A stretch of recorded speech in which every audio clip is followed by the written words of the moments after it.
Hello and welcome to this first podcast in a series that we are calling Lead, Learn and Grow. My name's Helen Clayton, I'm Managing Partner at PM&M, and I am absolutely delighted to welcome Pauline Wild, Managing Partner of Forbes. Not going to lie, it's the first podcast I'm doing, so I'm a little bit nervous, so am I, so we're be all my right. friend. Of course. So Pauline, we met around 8 years ago. I joined PM&M sort of 9 years ago. And 2 years ago, you stepped fabulously into the managing partner role at Forbes. Thank you. And I think you've been there 22 years nearly in total. 22 years in July, yes. Wow.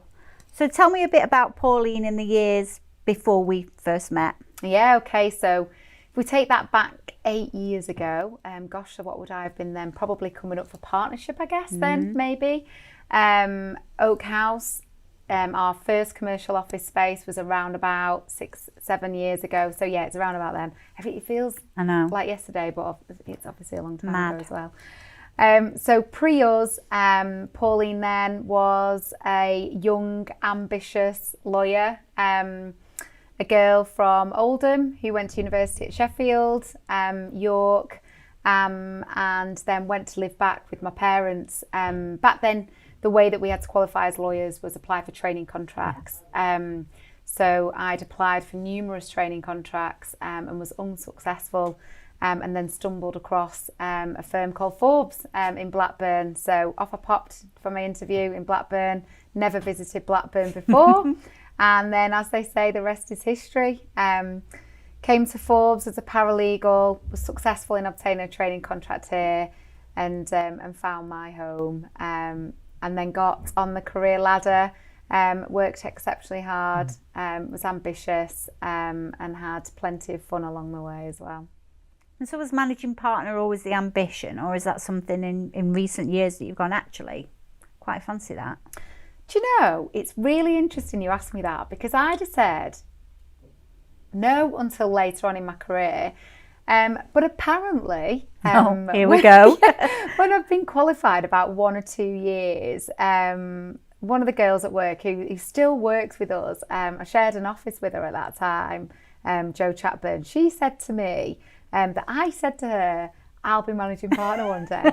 Oh, I don't remember saying that. I really don't remember saying that. So, but I would have said probably when I got to equity at Forbes, and I actually saw how things worked at an equity level, and then as I became more of an experienced corporate lawyer and got more into business and wanting to understand business, and wanting to understand what makes managing directors tick, CEOs tick, the managing partners of Forbes and the CEOs of Forbes, I'd say that's probably when I started to think this is something that I would like to do.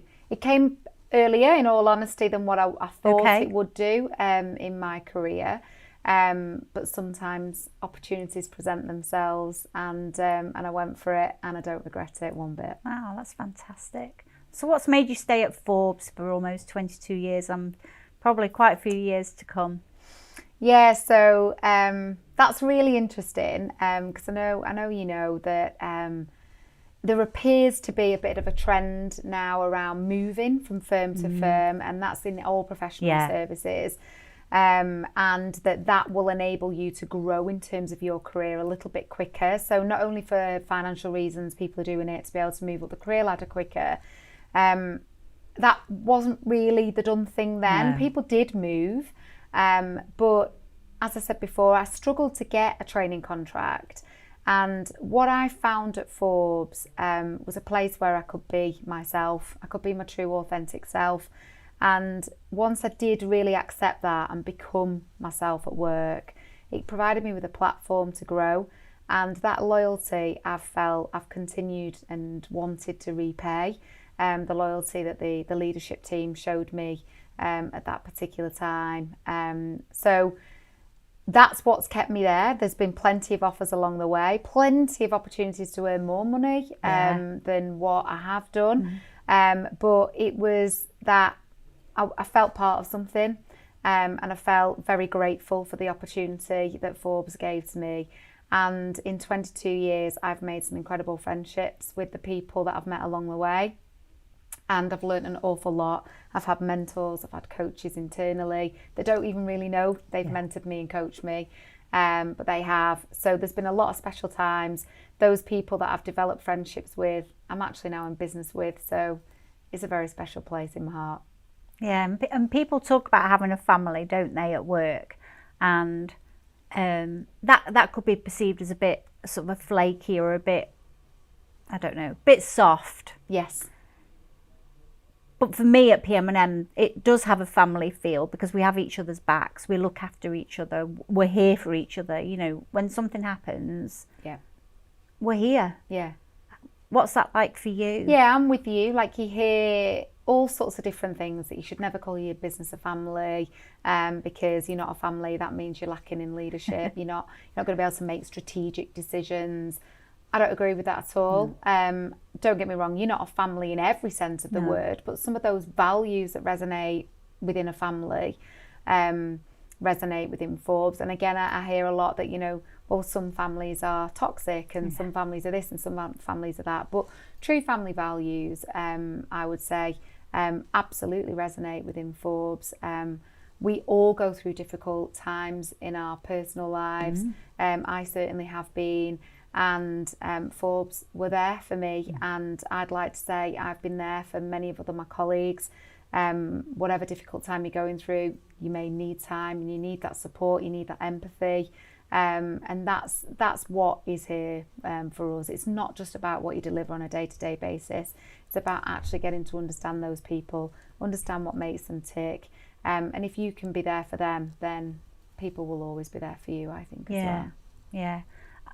PM&M's vision is to be the best, and what you've talked about there in terms of trying to, you know, support people in the best way so that they can be there, you know, bring their best selves and their authentic selves to work is really powerful, isn't it? I think so, because I don't think you can ever really truly give 100% unless you are absolutely being true to yourself. So like I said before, the profession, the legal profession, was viewed as a middle class profession. I'm a working class girl, and I came into the profession with a little bit of my chip on my shoulder about that I didn't quite fit in, and I had to prove myself more than anybody else.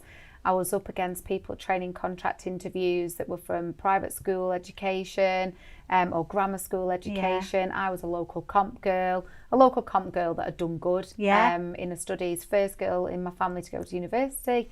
But the difficulty was I had that chip then that, well, I can't really be me. I have to be somebody I'm not. And the moment that I accepted I didn't have to be me was when my career really took off. But that was probably about 3-4 years qualified. So my advice to people would be, no, be your true self. Bring that true self to work. Be your authentic self, which is why I'm so passionate about EDI and B as well in the workplace. So that, because if you are your true self, then you can absolutely, you can perform to whatever level you want to perform to. You can be the best that you want to be. Yeah, it's your choice, isn't it? It's your choice, and part of that choice is owning who you are and owning what you're doing and why. Yeah, absolutely. I think that's really valuable for people to understand, whether they, you know, they do move careers or they move roles in different firms. You know, just stay true to that. I'd echo that if I was going to give some advice. Definitely.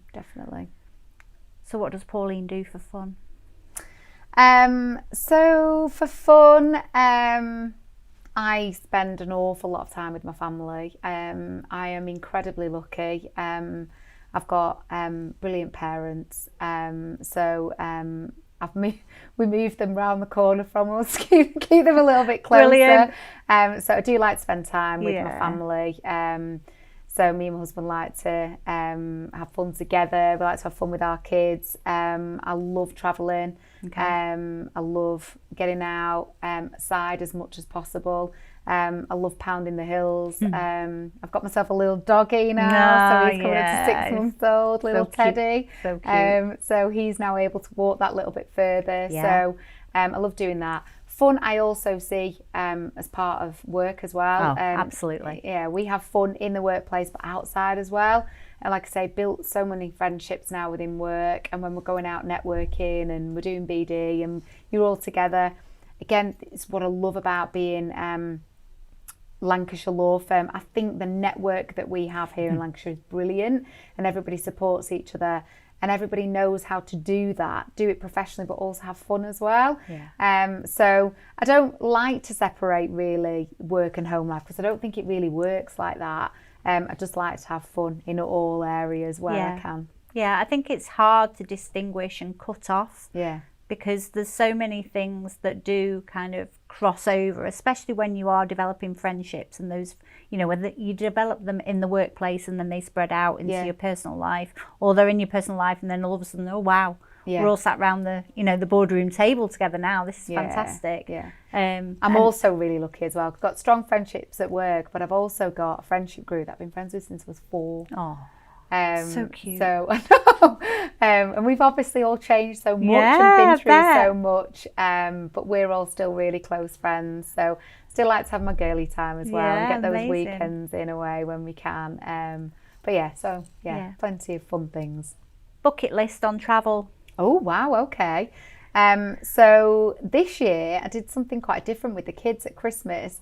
I asked them, instead of buying them something that they probably forget about in years to come, I asked them if they would like to book a city trip, to take them on a weekend away each. So because I knew they'd want to pick different things. They didn't have to, but they did. Daisy, she's 11 now, she picked Paris. Yeah. So off I popped. So that was my mum's Christmas present as well. So I took my mum along, and the 3 of us went off to Paris for the weekend, which is amazing. And then one on my bucket list, but Freddie picked it for his trip, was Auschwitz. So we went to Krakow for the weekend, and took my dad. So that was lovely as well, building memories, and the hubby came too. So that was lovely. So I've asked them again for city trips, and this just shows a bit of distinction between the kids. So Daisy picked New York, which is on the bucket list. Go girl. Age 11, it's on my bucket list, age 44. I've said she needs to restrict it to Europe for now, but I would say New York's on the bucket list there. I'd love to go to Australia at some point. And now we've got the dog, I'd like us to get a bit of a motorhome going and do some travelling around Europe as well, in the motorhome as well, but I've got to convince the hubby that that's a good idea. But plenty more to see, definitely. I didn't travel when I was younger, did you? Not really. No. Holidays were very close to home. Isle of Wight, you know, quite a few times when we were really young. Same. But interestingly, I was saying the other day to somebody, I've not been back to the Isle of Wight ever since then. And I was like, oh my life, like go and see it. Is it how you remember, or is it completely Wales? And really funnily enough, in May half term, my mum and dad have booked a weekend in a caravan in Abergele, Glandulus, I think how you pronounce it, which is where we used to go as kids. So we're going back then. So I'll let you know what it's like to go back on your memories. Probably looks nothing like what it did back then. But I didn't travel much when I was younger. I didn't do the travelling after uni, went straight into employment. So now I see the time where you can get those holidays and try and involve the kids as much as possible. So you talked earlier about the chip. Yes. Does that reappear? Occasionally, there has been over the years, which I know when I do talk about it with people can be quite surprised. I can tend to get into quite a bit of negative self-talk sometimes. So when you're in your own head and you're telling yourself that you're not good enough, and that you're never going to be able to do that, and all those negative self-messages. So I try to work with that, and I try to replace those negative messages with the positive ones, because there are things that I am good at and there are things that I've done quite well at. So that chip does appear, but it's about being aware of it now. And I think that's come with maturity. And obviously it's come with experience, because I have done some good things. But it doesn't just come in work, it comes as a mum as well, where I'm so critical of myself as a mum, which I'm sure you're there as well. And the balancing of the work and being a mum, and then balancing like with my parents as well, making sure that you and my sister and my friends, and you're giving everybody enough time. So it's not just a work context, it can be all sorts. it does come back every now and again, but I like to think I can manage it better. Yeah. So what else do you do other than the positive sort of affirmation reminder to yourself, actually, you know what, Pauline, I've done some cracking stuff here. Yeah. What else do you do? So one tip that I've had, which I actually think is a really good tip, is I journal all the positive things that I've done. So I've got just a separate book at home. I'm a notepad and pen fan still. I've got my Remarkable as well, but I'm a notepad and pen fan. So I will go away and I'll keep a note of all those positive things that I've done. Again, not just in work, but in life. So that when you're having a downer moment and you're thinking, I've not done this, I've not done that. From a work context, I've looked back at what we've done in the last 2 years and we've done so much. And you go, so you might give yourself a bit of a kick in because you've not been able to move something forward quickly enough. But if you look back at what we've done for the last 2 years, that's when you know, that will help with that negative self-talk. So I would say a bit of a positive journaling as well is good for me. Really helpful. So I've heard different views on journaling, both being a good thing to do. One was do it in the morning. So part of your wake up routine. We've talked before about, you know, get up, get the day started, get on with it. Don't look at your phone as first thing. Get up when the alarm goes off. You know, all those kind of things. But do you journal in the morning because then that sets up your day with positivity, or do you journal of an evening because then you go to bed having downloaded some positivity, but in a very conscious way rather than an unconscious way? I think if I had more time, I'd do it in the morning. But with the kids still being in school and still needing me to get them to school, etc., I've got a dog to walk. I like to go to the gym. There's all sorts of things I have to do in the morning. So I don't think, I tried to do it in the morning and I don't think I was giving it the time it deserved. So I wasn't thinking about it properly. So it was, right, what am I grateful for today? And it was all the same things. And you're doing, and I'm going, my family, my health, my job, my this, my that. And then it was, you're not thinking about this properly. So what I do of an evening is I'll tend to log on, do what is absolutely necessary in terms of work, clear my inbox, and then get my list together in terms of what I've got going for the next day. And I find that is now the perfect time for me to then journal and to just get down in writing, like we said, what I've done that's a positive, what you're grateful for, all those things. But yeah, I think I probably later on in my life I might do it in the morning rather than of an evening, but at the moment that's what fits. And on that note, I think you perfectly fit as managing partner of Forbes. Oh, thank you, I think Helen. you're a role model and you're inspirational. And thank you so much for doing this for the first ever time. Oh, I've loved it. Thank you very much for having me. Thank you.